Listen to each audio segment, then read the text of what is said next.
Tom, I see how you tied the lasting to the lasting. So the lasting happiness to the lasting of I am.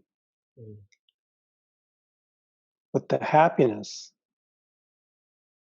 so how are you tying, I mean, the lasting happiness that's desired?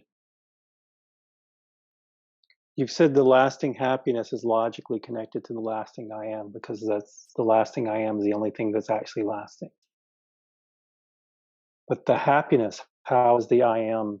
How do you tie happiness to the I am? Because, and I say because I feel the I am, but I don't always feel a fulfillment of happiness from it for whatever reason of my own evolution. But so, do you have a logic tie-in beside just the lasting to the lasting, but the happy to the happy? Well, I could put it this way. First, you realize, yes, my primary desire is not for God, not for sex, not for drugs, not for rock and roll, not for career, not for good looks, not for any of these things. My primary desire is to be happy. And the extent to which I pursue these other things is only to make me feel happy and fulfilled. That's the first kind of recognition. Okay, that in general terms, what I'm looking for is happiness. And if one is completely honest with oneself, if you're completely honest with yourself, if I'm completely honest with myself, I am looking for what I really want. If I wasn't gonna, what's the word, settle. I wasn't going to settle for second best or third best. What my heart's desire is, what I really want, is total happiness, total bliss. That's what I really want. If I'm not going to settle, that's my heart's desire. That's my heart's yearning, to be totally free, totally fulfilled. Okay? So that's the first thing to get under your belt, as it were, to understand. The second thing is, as a seeker, you don't know for sure if this is possible. You don't even know if it's possible to be fully happy. But you hear these teachings of liberation, of enlightenment, if you're lucky, if you're ripe, anyway, you hear these teachings, and they say it is possible. And you become interested in this path. You become a spiritual seeker. So you don't know for sure if it is possible, but you start to open up to that possibility that it is possible, that you can be everlastingly happy without any suffering. So the question is, if there is this thing called everlasting happiness, total fulfillment, freedom, moksha, nirvana, enlightenment, if it is possible, where will I find it? This is how the logic proceeds. Will I find it in objects? The answer is clearly no, right? So you've ruled out a lot of possibilities. If you say lasting happiness can't be found in something that comes and goes, which is transient, you've ruled out lasting happiness being found in all the objective phenomena that appear in front of you. Yeah? So where have you got left to go? What if it's not there either? You don't know. You don't know if it's there or not there either, do you? But what choice do you have? So it's like you come to a fork in the road. And if you go left, that's going to take you to objects. And if you go right, that's going to take you to the subject, okay? And you don't know if happiness is in either of these two. But then say you figured out somehow that it's definitely not on the left. Yeah? I don't know if there's this thing called happiness at all.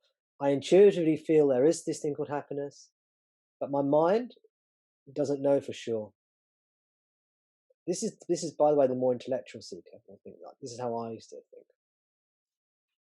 So the more intellectually motivated seeker will be thinking like this consciously, unconsciously. So this is a nice way of framing it. It's like, well, I know it's not. There are two paths I can go down.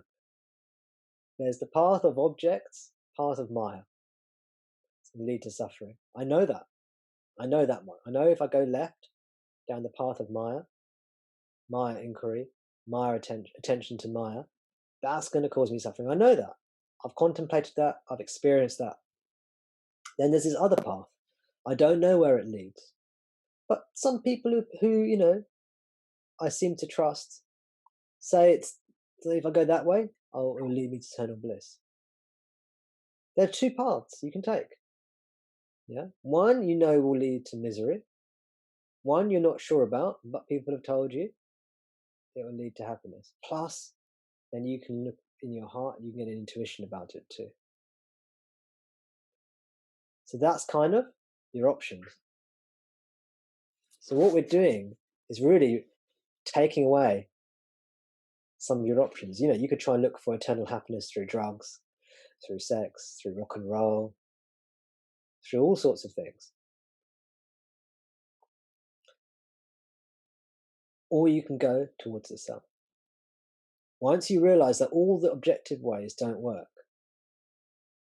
then there's only one way left for you.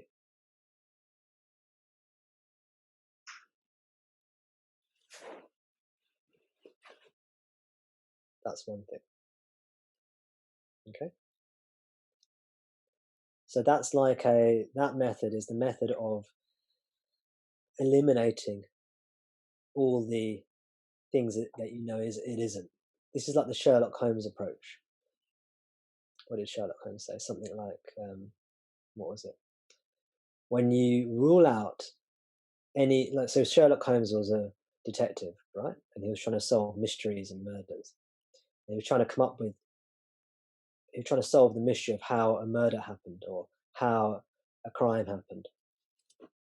And one of the things he used to say, probably much more eloquently than how I'm about to say it, is something along the lines of, when you rule out all the things that are impossible, when you rule out all the things that are impossible, that could not happen, then what remains, no matter how improbable, is what happened. You get it? So what we're doing in this approach is ruling out all the ways you cannot get happiness. And then what remains is only one way towards the subject. So if happiness exists, if eternal happiness exists, if liberation exists, it's only that way. Where have you gone on my screen? Oh, you jumped to there.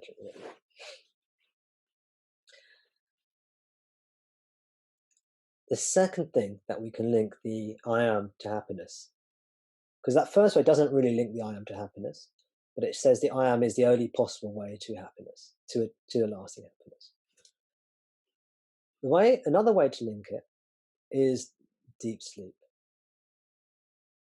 Through examination of the three states: waking state, dream state, deep sleep. In deep sleep, the consciousness of beingness, existence, I am, remains. And you feel totally happy, at peace.